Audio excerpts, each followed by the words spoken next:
You guys, we need to sit down and really talk about the secret lives of Mormon wives, because this season did not just bring drama. It brought chaos, heartbreak, resentment, ego, jealousy, broken trust, and the kind of emotional mess that makes you stop watching for entertainment and start watching like you are witnessing people's real lives crack open in real time. And honestly, that is what makes this show so hard to look away from. Because underneath the glam, the group trips, the viral moments, the interviews, the online drama, and all the polished reality TV packaging, this season felt like something deeper was happening.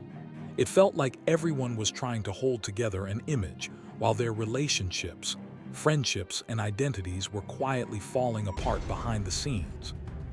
And before we get into all of it, I just want to say, if you love deep dives like this, if you love unpacking reality TV drama in a way that actually looks at the emotions, the motives, and the bigger picture behind the mess, then please support this video.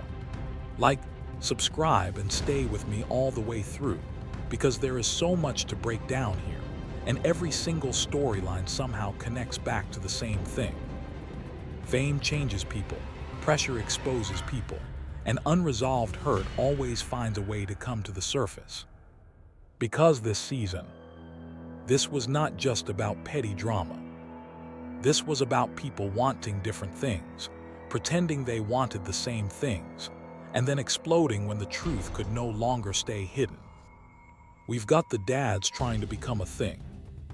We've got relationships hanging by a thread. We've got friendships that look supportive in public and poisonous in private. We've got separation, emotional manipulation, jealousy, resentment, and one of the messiest romantic situations on reality TV right now, Taylor and Dakota. And then hanging over all of it is the bachelorette. Because once that entered the picture, it changed the energy of everything. So let's get into this properly. The season started with tension already in the air. What makes this season so interesting is that the drama did not begin when the cameras started rolling. It was already there. The resentment was already brewing. The friendships were already damaged. The trust was already weak. By the time we came into this season, we already knew the group wasn't solid. We knew there were fractures in mom talk. We knew old tension had never really been resolved. We knew people were smiling around each other while still quietly holding grudges. And we also knew that outside the show, viewers had already started noticing things were off. That matters because when a cast enters a season already emotionally exhausted, already defensive, and already suspicious of each other's motives, then every conversation becomes loaded. Every misunderstanding becomes bigger. Every act of support gets questioned. Every silence feels intentional. And then on top of that, we had this weird push for dad talk. Now let me just say it, the dads trying to insert themselves more into the conversation added a whole extra layer of awkwardness, because it didn't feel organic. It felt like something driven by visibility. It felt like people saw the attention around the women, saw the platform, saw the fame, and wanted in. And viewers noticed that immediately. That's the thing about audiences, they can forgive a lot, but they can usually sense when something feels forced. The energy around the dads this season did not feel like, oh, naturally, their stories are now becoming part of the show. It felt more like, wait, are some of these men also chasing the spotlight now? And once that question enters the room, it changes how people are viewed. Because then it stops being just about family dynamics and starts becoming about ambition. Who wants attention?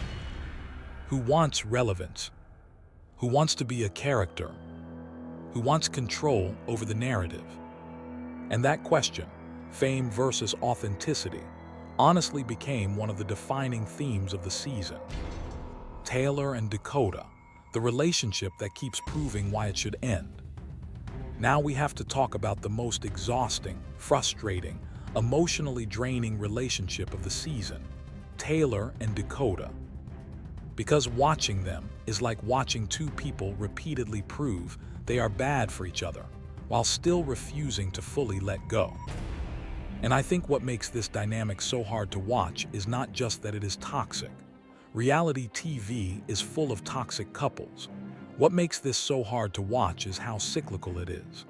The pattern is so obvious, so destructive, and so deeply rooted that every time they seem to be getting close again, you already know pain is right around the corner.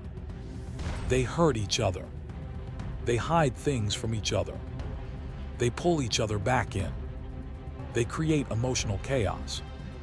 They say things they probably should never say. Then they reconnect. Then they repeat it all over again. It is not passion, it is instability. And one of the clearest examples of that instability this season came from how both of them were moving. On one side, Taylor is entering this huge life moment with the bachelorette hanging over everything. This is a career moment, a public moment, a turning point. This is the kind of opportunity that can completely redirect someone's life, image, and future. But even with something that massive ahead of her, she is still emotionally tied to Dakota in a way that makes it feel like she cannot fully step into what is next. And on the other side, Dakota continues to show the kind of behavior that makes everyone around Taylor feel like, why are we still doing this? Because the issue with Dakota isn't just one action, it's the pattern, it's the emotional whiplash, it's the contradiction.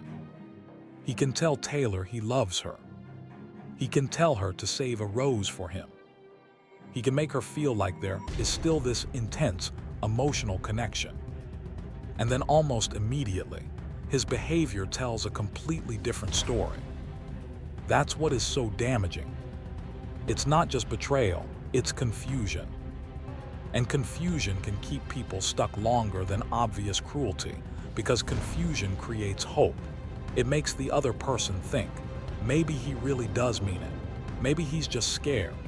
Maybe we still have something real underneath all this mess. But love cannot survive in a place where trust is constantly being blown up. And the fact that Taylor was reportedly with Dakota right before leaving for filming only makes the whole situation even sadder. Because what that shows is that even when a huge new chapter is opening, she was still emotionally unfinished in the old one. That is dangerous, because you cannot begin something healthy when you are still spiritually tied to something unhealthy. And I think that is why so many people around Taylor, the moms, her friends, even her own family, have gotten to a place of total exhaustion with this relationship. It's not because they don't care.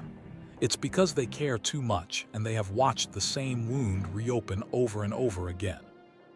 There comes a point where the people who love you stop trying to understand the relationship and start trying to rescue you from it. And that is exactly what it feels like happened here. The airport moment was funny, but it was also telling. Now, yes, the airport signs were hilarious. Let's be honest. Don't forget to drop your baggage, with Dakota's face on it. Sorry, Dakota, this flight's full. That is reality TV gold. But underneath the humor was something serious. Those signs were not just jokes. They were interventions disguised as comedy. The people around Taylor were basically saying, please leave this behind. Please do not drag this into your next chapter. Please understand that what feels familiar is not always what is good for you. And honestly, even her mom ripping Dakota's picture off the sign said everything. That was frustration. That was burnout. That was the reaction of someone who has probably watched this cycle too many times. And one thing I think this season showed very clearly is that when an entire circle of people is united in their concern about one relationship, that should mean something. Not because friends are always right, but because repeated outside concern usually points to repeated inside damage. No one was looking at Taylor and Dakota and saying, this is complicated but beautiful. Everyone was looking at it and saying, this is draining the life out of her. And that says a lot. The Bachelorette didn't just create excitement, It exposed unfinished business. Now let's talk about the bombshell hanging over all of this, Taylor becoming the bachelorette. Because this was not just exciting casting news. This was a grenade thrown into an already unstable emotional situation. The very idea of Taylor stepping into that role immediately raises so many questions. Is she really ready? Is she emotionally available? Is she doing this to genuinely move on? Or is she doing it while still tied to Dakota in ways that are going to follow her into that experience? And what makes it messier is the way Dakota found out. Taylor not telling him directly and him finding out publicly adds yet another layer of blindsiding and emotional retaliation to their already toxic pattern. Because even if Dakota has done things that hurt her, and clearly he has, that doesn't erase the fact that secrecy and delayed honesty also keep the cycle going. That's the tragedy of this relationship. Both of them seem to keep choosing actions that guarantee more damage. Not always in the same way. Not always with the same intensity. But enough to make it obvious that they trigger each other's worst instincts. And that is why I keep coming back to the same conclusion. Some relationships are not destroyed by a lack of feelings. They are destroyed by the fact that feelings alone are not enough. You can love someone and still be wrong for each other. You can miss someone and still need distance. You can have chemistry and still be building a disaster. And Taylor and Dakota feel like the perfect example of that. So yes, I am very curious to see how The Bachelorette plays out. But I'm not just curious about whether she finds love. I am curious whether she can actually detach from the emotional gravity of Dakota long enough to recognize what healthy love would even look like. Because if you are still comparing peace to chaos, peace can feel boring. And that is one of the saddest truths of all. Mikala and Jace, the storyline that felt less dramatic and more deeply painful. Now let's shift into another one of the season's most emotional storylines, Mikala and Jace. Because unlike some of the louder drama this season, this situation hit differently. It wasn't built on screaming or spectacle. It felt quieter, heavier, more intimate, more painful in a way that lingered. When news came out that they had split, people reacted immediately. Some were confused. Some thought it was fake. Some thought it meant divorce. Some were already celebrating because they have never liked Jace and have long had concerns about their relationship and the timeline of how it began. But once the season played out more fully, the reality seemed more layered than a simple breakup headline. What we were really seeing was a couple reaching a point where emotional and physical healing could no longer be ignored. And I think Mikala's openness about health, safety in her own body, and the impact that has had on intimacy was one of the most vulnerable and human things to come out of this season. Because that is real life. Not every relationship struggle is about cheating. Not every separation is about hatred. Sometimes it is about trauma. Sometimes it is about health. Sometimes it is about the body carrying pain that the mind has tried to outrun for years. And when she explained not feeling safe in her body, that landed in a very different way than the show's more dramatic moments. That was not gossip. That was not petty conflict. That was somebody trying to explain the invisible weight they have been carrying. And honestly, those are the moments reality TV rarely knows how to hold properly. Because viewers are used to choosing sides, judging behavior, and reacting fast. But pain like that requires more care, more patience, more nuance. It also reveals something important. Relationships can become strained not only because people stop loving each other, but because one or both people are trying to survive something they haven't fully healed from. So when people rush to celebrate the separation as though it automatically meant freedom or finality, I understood where some of that reaction came from, especially because viewers have their own opinions about Jace, but the actual story seemed more fragile than triumphant. This did not feel like a clean exit. It felt like a pause born out of survival. It felt like two people trying to make sense of what healing even requires. It felt unresolved. And unresolved pain is one of the hardest things to watch because there is no neat ending yet. Only uncertainty. Jesse and Jordan, when staying feels easier than leaving, even if everyone sees the damage. Then we have Jesse and Jordan. And this storyline, for me, is one of the clearest examples of how complicated marriage becomes when love, betrayal, finances, image, family, and power are all tangled together. Because from the outside, a lot of people are looking at this marriage and wondering the same thing. Why are they still together? Especially after everything that has already been discussed publicly, after the emotional affair storyline, after the admissions, after the visible cracks. Why are they still trying to force this to work? But the more the season unfolds, the more you realize that leaving is not just an emotional decision here. It is a legal decision. It is a financial decision. It is a business decision. It is an identity decision. And that is what so many people forget when they watch relationships on TV. It is very easy to say, just leave. It is much harder to leave when there are assets involved, businesses involved, reputations involved, children involved, housing involved, and the terrifying possibility of a brutal divorce hanging over everything.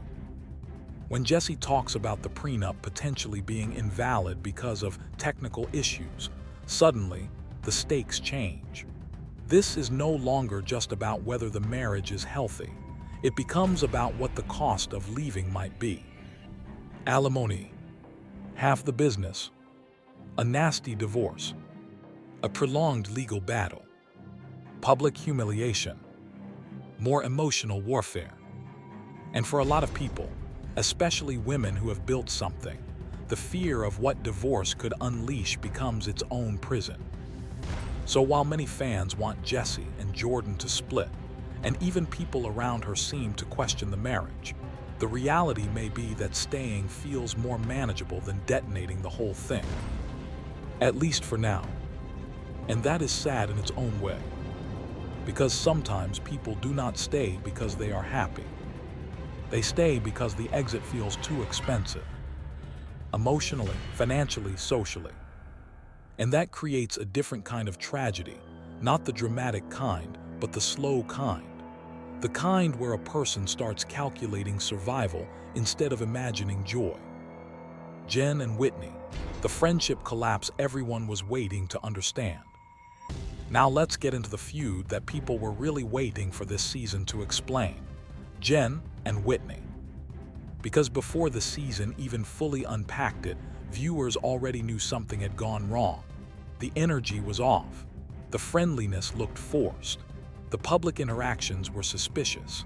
And then once those comments came out implying there was more to the story, everybody wanted answers. And this season gave them. But what I found so interesting about Jen and Whitney is that this wasn't a simple villain versus victim situation. It was one of those conflicts where both people clearly feel wronged, both people feel unseen, and both people are reading each other through a lens of accumulated resentment. Whitney seems to believe that she showed up for Jen in real ways, including letting Jen and her family stay at her Airbnb when they were first figuring things out in LA. In Whitney's mind, that was genuine support, real support, the kind that matters off camera. But Jen does not seem to experience Whitney's behavior as authentic. She sees it as selective, performative, convenient, and maybe most importantly, different when cameras are rolling. That disconnect is huge. Because once someone believes your kindness is transactional, almost nothing you do will be interpreted generously. Every nice gesture becomes suspect. Every attempt to reconnect feels strategic. Every public show of support feels like image management instead of sincerity.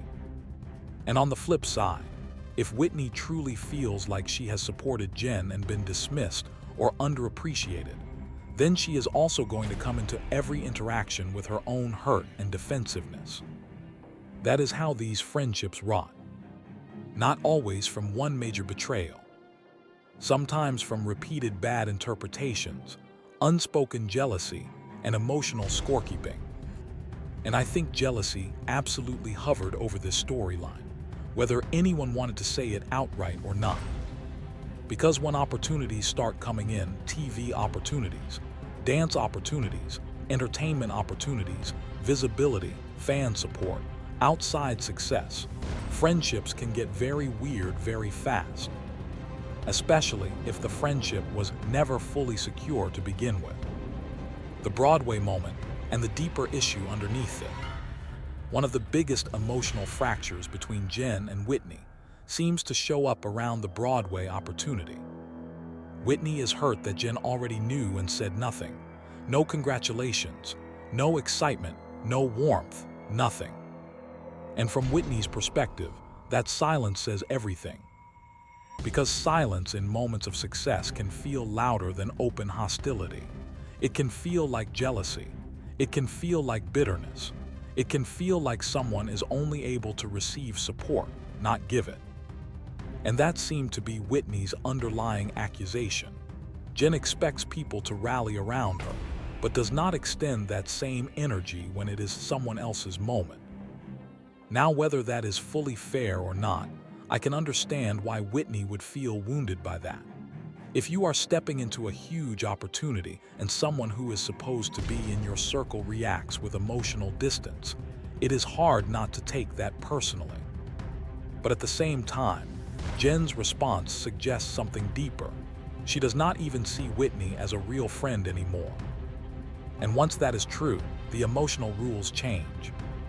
Because if I don't trust you, I am not going to celebrate you the same way. If I think you are fake, I am not going to give you access to my sincerity.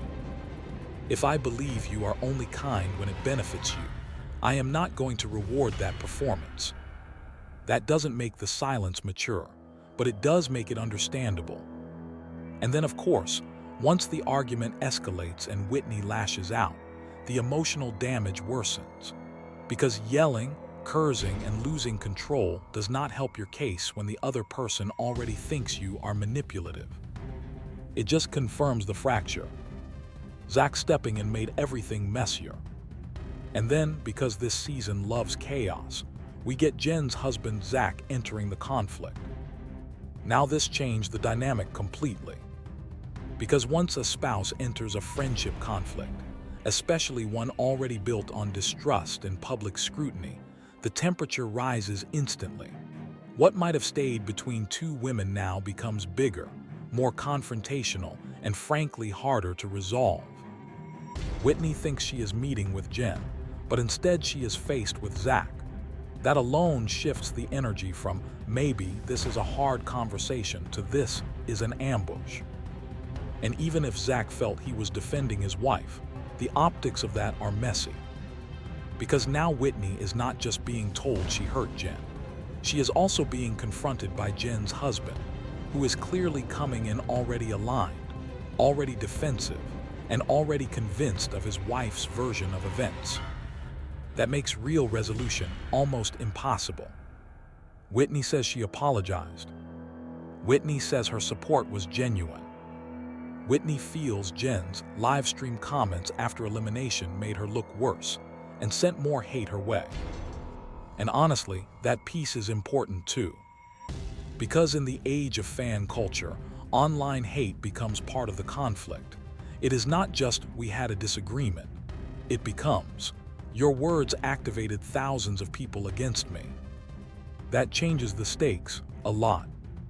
And if Whitney truly feels like Jen publicly implied something that fueled more backlash, I can understand why she would carry resentment over that.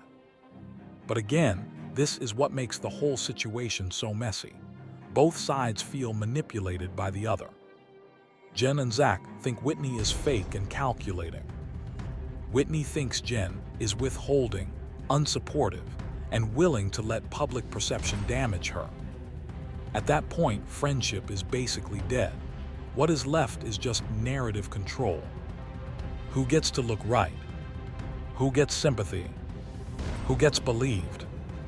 And reality TV is the worst possible environment for that kind of conflict, because no one just has a disagreement. Everyone is also performing it, defending it, reframing it, and anticipating audience reaction in real time. This season was really about something bigger than drama. The more I think about this season, the more I feel like the real story was not just who fought with who, or who said what, or who may or may not divorce. The real story was what happens when a group built on image starts living under pressure. Because this entire world, mom talk, marriage, religion, womanhood, motherhood, fame, performance, friendship, is built on layers of expectation. Be supportive but not too honest. Be glamorous but relatable. Be loyal but also protect yourself. Be forgiving but don't look weak. Be successful but don't make the others insecure. Be authentic but still camera ready. Be traditional but marketable. Be vulnerable but never lose control of your image. That is exhausting. And eventually, people crack under that kind of pressure. That is what this season looked like to me. A bunch of people trying to maintain their roles while their real emotions kept breaking through. Taylor is trying to step into a new chapter while still tied to old emotional chaos. Mikla is trying to heal while navigating marriage, motherhood, and her own body. Jesse is trying to preserve stability while clearly facing deep marital damage. Jen and Whitney are trying to coexist in a world where success itself may be eroding trust. And hovering over all of it is public attention. Because once people know they are being watched, even their pain can become strategic. Even their apologies can feel calculated. Even their silence can become part of the storyline. That is why this season felt so intense. It wasn't just the drama. It was the pressure behind the drama. My final thoughts on Taylor, Jen, Whitney, and what comes next. If I had to sum up where I stand after this season, it would be this. Taylor needs peace more than she needs chemistry. Mikla needs healing more than she needs public speculation. Jessie needs clarity more than she needs damage control. And Jen and Whitney, I honestly think that friendship may be too broken to repair in any real way. Because sometimes what gets destroyed is not just trust. It is the belief that the other person's heart is safe. And once you lose that, friendship becomes performance. As for Taylor and the Bachelorette, I am genuinely fascinated, but I also have concerns. Because going into a journey about finding love while still emotionally entangled with Dakota is like trying to start over while one foot is still in the fire. Maybe she surprises everyone. Maybe she really does move on. Maybe she finds someone who shows her what consistency feels like. Or maybe the Dakota chapter is still too unfinished, and it ends up overshadowing everything. That is the question now. Not just whether she can find love, but whether she can recognize it if it shows up in a healthy form. Because sometimes chaos feels more familiar than care. And unlearning that takes real work. Conclusion. At the end of the day, the secret lives of Mormon wives gave us a season full of confrontations, separations, awkward alliances, exposed motives, and relationships that look one bad conversation away from collapse. But what made it compelling was not just the mess. It was the humanity inside the mess. The fear of being left. The fear of being used. The fear of being unsupported. The fear of being misunderstood. The fear of losing control of your marriage, your friendships, your image, your future. That is why people cannot stop watching. Because underneath all the reality TV chaos are questions that feel real. Who is truly for you? What do you owe people who have hurt you? How many chances is too many? When is staying loyal actually self-destruction? And what happens when your public life gets bigger than your private ability to cope with it? This season did not just give us drama. It gave us a front row seat to people trying to hold on to relationships, identities, and narratives that may already be slipping through their hands. So now I want to hear from you. What did you think about everything that went down this season? Do you think Taylor and Dakota are completely done, or do you think that door is still open? Do you believe Whitney was genuinely trying with Jen, or do you think Jen was right to call her fake? And do you think some of these marriages are actually repairable, or are people just delaying the inevitable? Drop all of your thoughts in the comments, because I know you guys have opinions on this one. And if you enjoyed this deep dive and want more long-form, detailed, story-driven breakdowns like this, make sure you like this video, subscribe, and turn on notifications so you don't miss the next one. Thank you so much for being here. Thank you for watching, and I'll see you in the next video. Bye, guys.